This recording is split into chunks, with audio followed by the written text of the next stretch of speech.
Obviously, this is my podcast. I can say whatever I want. Candace, if you want to talk to Erica, talk to Erica. Stop going through the bushes. Stop getting through corners.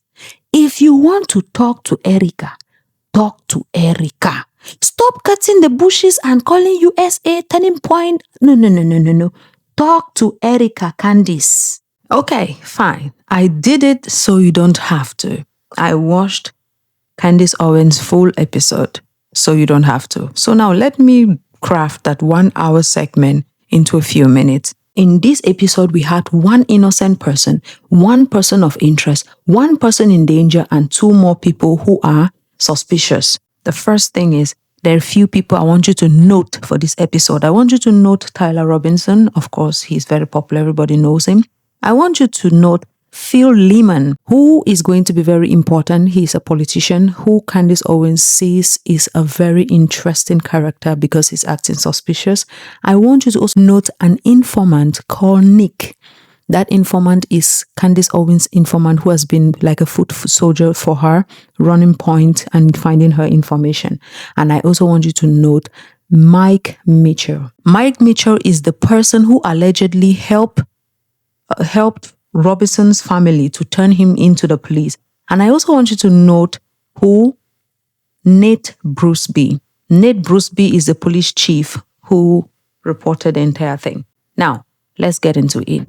One, she says that Tyler Robinson has never confessed.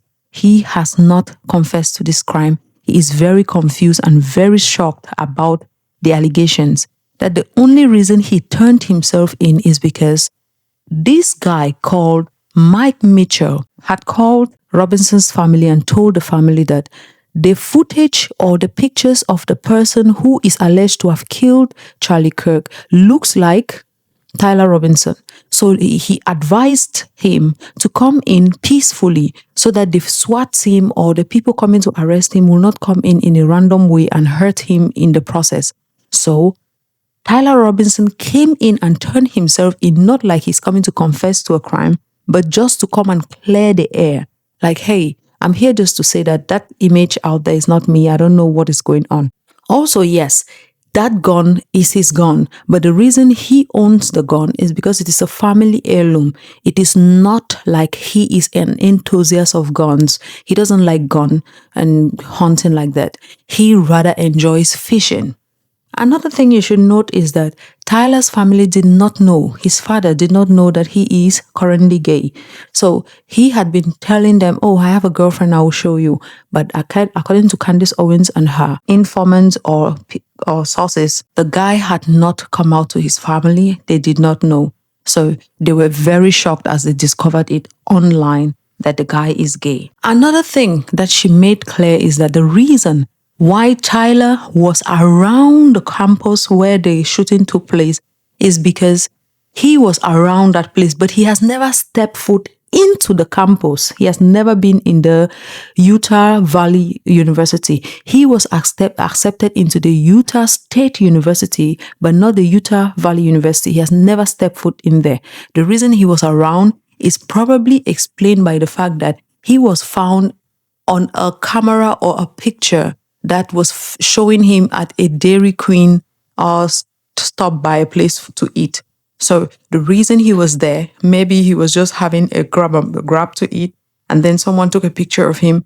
Then the pictures out there showed similarities to him. And also, Candace says that she does not believe that the guy in the pictures is Tyler Robinson, because physically Tyler Robinson is brother.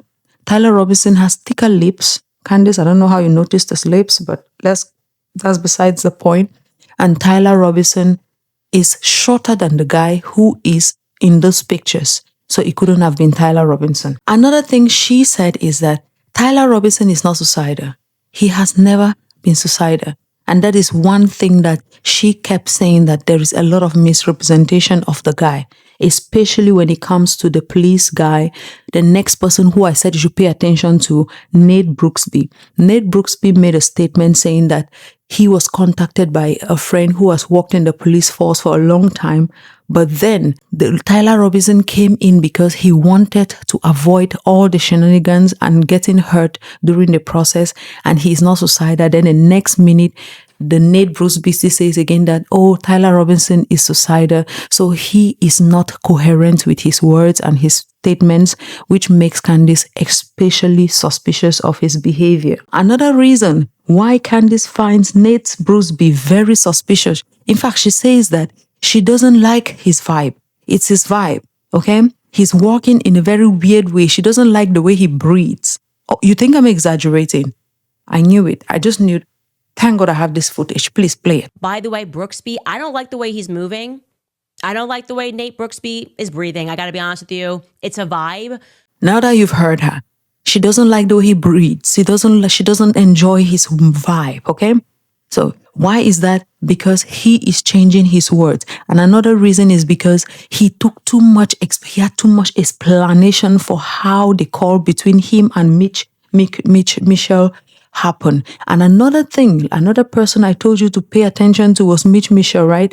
Mitch Mitchell is the guy who allegedly helped the police to get Tyler Robinson to come and turn himself in. He was the go-between between Tyler Robinson's family and the police.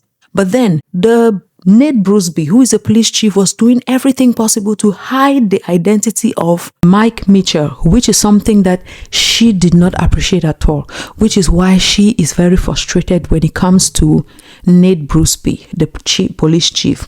So why is it that they were trying to hide his credentials so much, given that he has served on the police force for almost 24 years? Why is it so suspicious?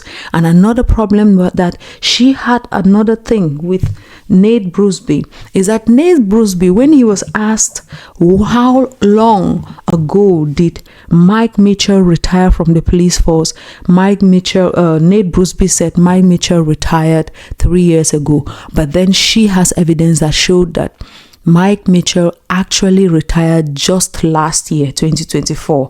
And another problem Candace found with Mike Mitchell is that when she went to look for information on newspapers, please, it's not me. I am giving you exactly what she said.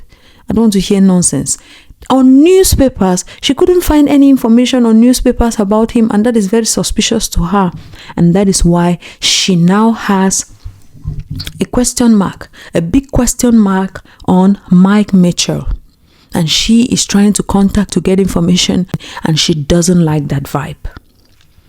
And thing that she wanted us to pay attention in this episode is that there was a little something she feels like shady when they were trying to hide and make Lance, that is Tyler Robinson's boyfriend, to look very clean in all of this, while Tyler looks like the person who must have done something. She says she has contacted both Tyler and Lance's family. Lance's family tells her that Lance is a very shady character. Lance is not straight. Instead, they don't know Tyler Robinson like that. But Tyler Robinson's family says, no, Tyler is not like that. So she is seeing that from one side, they are telling her that Tyler is a very nice guy, but Lance is a shady character. But she is not understanding why the feds and the media try to portray Tyler as the problem and Lance as a person who had no issue. And she also insists that somehow they raided the apartment where both Lance and Tyler Robinson lives. They raided it and staged the apartment and took some things like a fairy bed and put it in the place of Tyler Robinson to make some of the attributes of Lance to look like they were those of Tyler Robinson. You understand where she's heading to? Yes, she's driving a car towards the person who must have had some shadiness here is Lance, but they have pinned it on Tyler Robinson. You get what I'm putting down? What she's putting down, not me, please. What she's putting down there. Good. Now that we got that, let's get into the next person you should pay attention to and why. Remember that I told you two of the other people you should pay attention to are Phil Lehman and Nick. Nick is an informant of Candace Owens, or someone who gives her information, who helps her carry out her investigation, allegedly. She says that the first time she got in crossroads with Nick is because Nick is not his real name. Nick is the name of, is just a name she's given to the person to keep his character or his personality or who he is hidden. But the truth is this, you will see how she moves towards the end of this to see that it is easy for the people who want to hurt Nick to actually know who he is and actually do this. But that's besides the point. Let's get back to this. Nick, the informant, whose name is not actually Nick, then she got in contact with Nick because Nick has sent a picture of somebody somebody had said, hey, this guy looks suspicious. Who is this guy? And then Nick was one of the people who contacted her to talk about it. So after that, she started working with Nick. You understand how this works? Okay, that's it.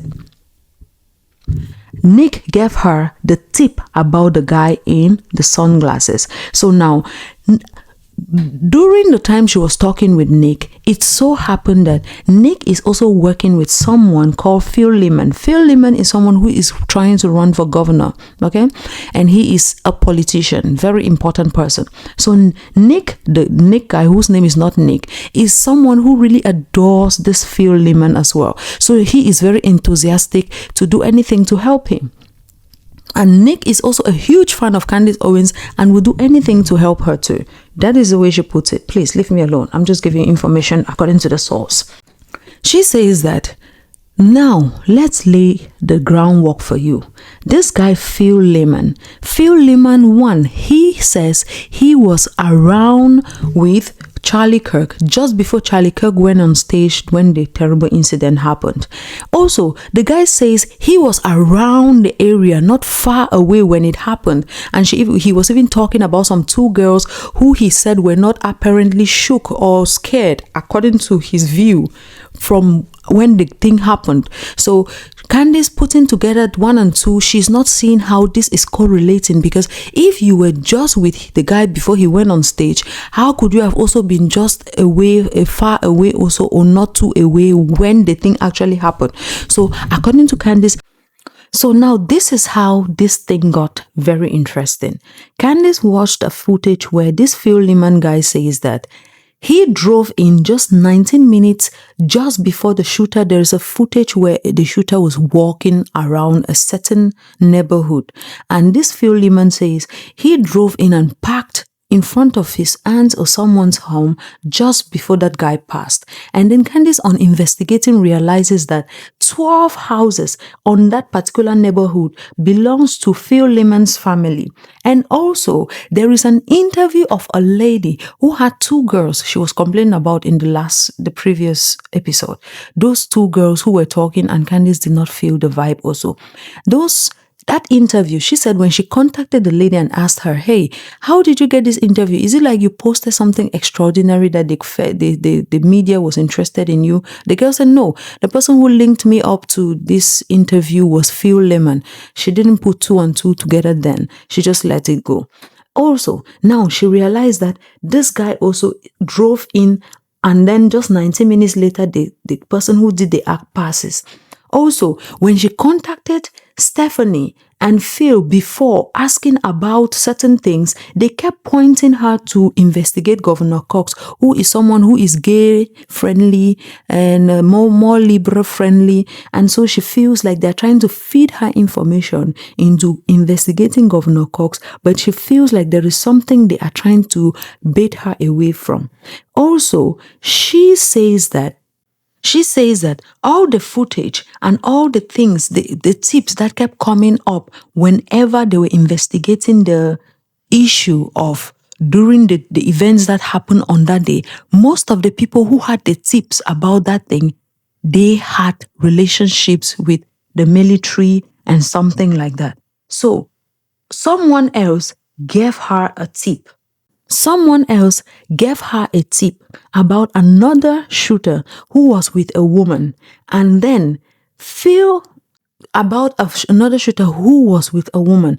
She went and looked at it, and a lot of things were not making sense. So she told herself, okay, now that a lot of information is coming out about this Phil Lehman, let her look into Phil Lehman. On looking about Phil Lehman, she discovers that nothing about his parents are online, but he's a candidate who is running for governor. So how is it that there's nothing about his parents online?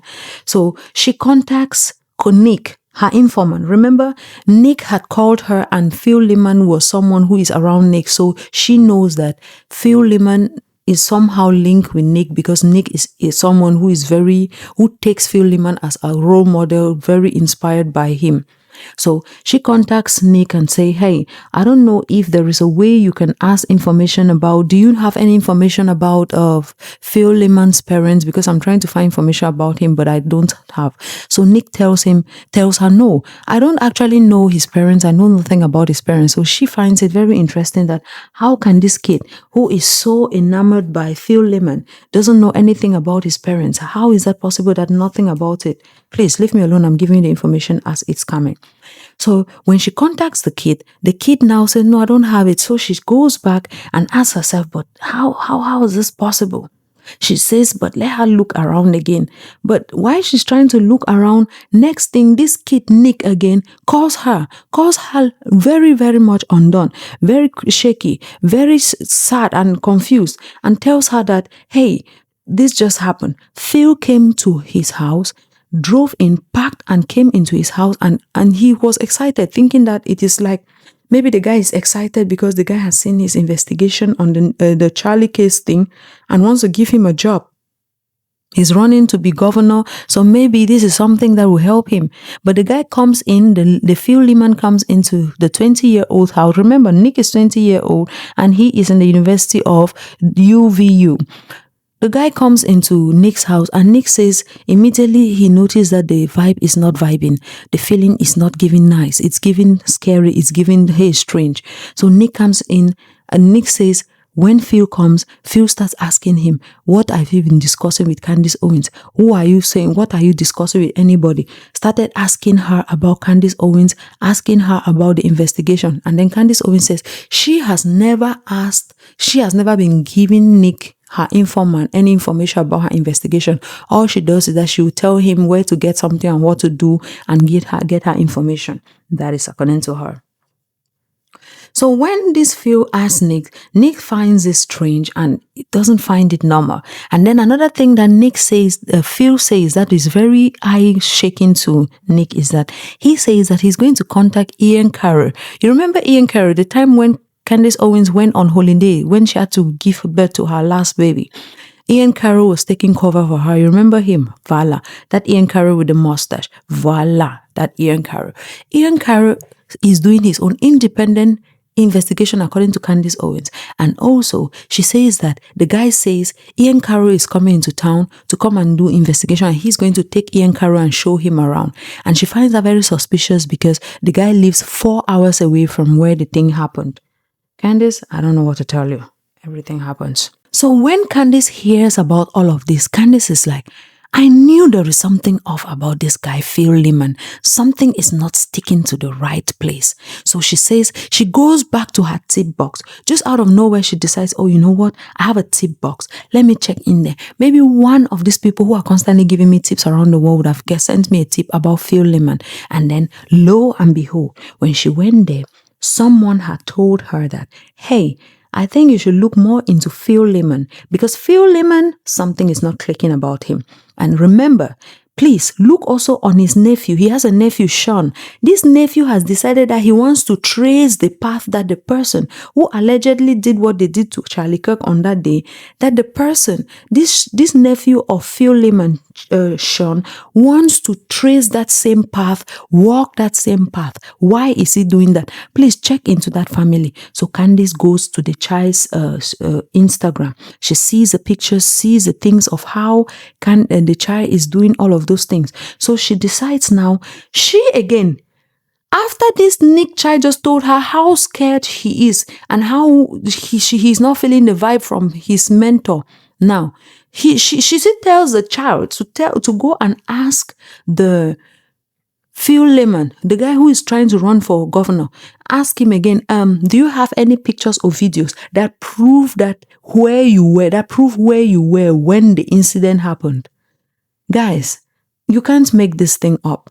Tell me that you don't care about my security without telling me that you don't care about my security is example of this. She goes and tells this kid, 20-year-old kid, to ask this man who is not only an elderly man, but a person who is a governor, person who is running for governorship, who is a governor, who wants to run for governor. Go and ask him, where were you? And show me pictures of where you were when that thing happened. So the kid says he goes and asks. Of course, the man gets angry. The man calls him and starts asking him, on whose side are you? Who are you working for? The guy calls him and starts shouting at him.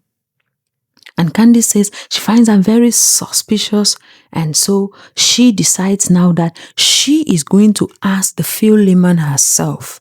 So she asks the Phil Lehman, and also she sends a message to the Sean, the cousin, the nephew of the Phil Lehman, and ask him, Phil Lehman, can you send me pictures and videos of where you were when this thing happened? Can you tell me more about it? Well, Phil Lehman left him exactly the same way Seth Dillon left her. Phil Lehman left her exactly the same way Seth Dillon left her when she sent him messages. You remember when she started this investigation before, when she said they had a meeting in the Hamptons, Seth Dillon was part of it, and then Bill Ackman, you remember when she was doing that one, which she has just totally dropped out of nowhere. She's no longer talking about it. Yes, that one. Phil Lehman left her on red, same way Seth Dillon left her on red. Now, when she turned to look at what Sean, the nephew of Phil Lehman, has done, Sean has taken his account private. He said, you know what, this lady, if you want to stalk me, you will send a request and I will reject it. And so that is where she is. And she is now sending information to people. And then she turned and tells Nick that, you know what, Nick, I think you should just remove yourself from this situation because I think I will not want someone shouting at you. And my question is, Candace, so your main issue here, what you are seeing is someone shouting at this kid. That's what you're seeing here. Wow.